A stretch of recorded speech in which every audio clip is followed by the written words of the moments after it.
quite excited about the bag violin now because there's only a couple of jobs left to do before we can hear what it sounds like.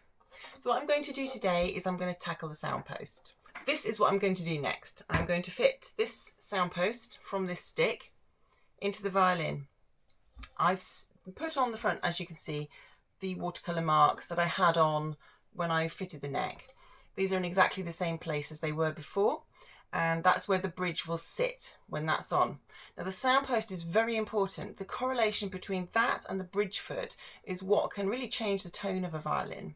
So in this case, I know exactly where the bridge feet are going to be, and therefore the Soundpost will fit in a particular area just behind the bridge feet. Once I've got this violin Soundpost in and fitted, I can move it around to really get the optimum sound.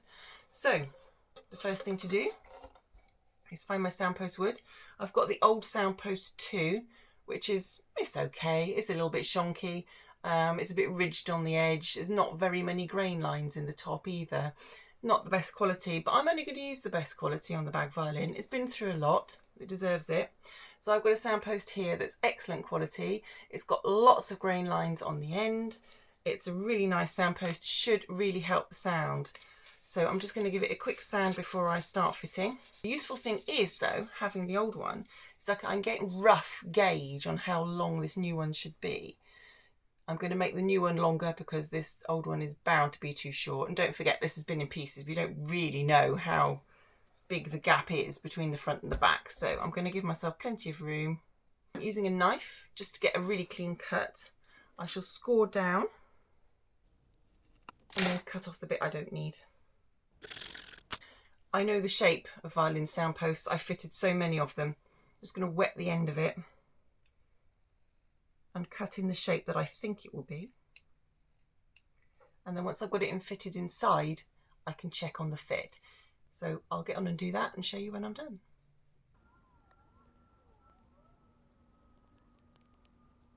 This is my Soundpost setter. That's what I'm going to be using to put it in and out of the violin.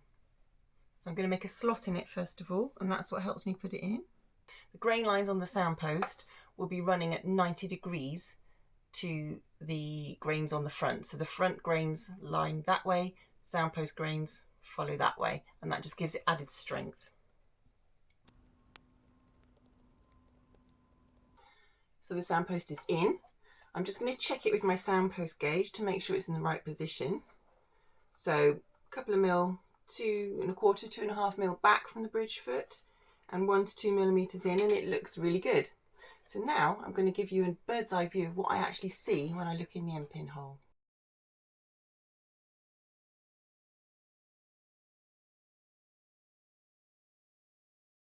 It's a bit of a grainy image, but you get the idea of where the Soundpost is.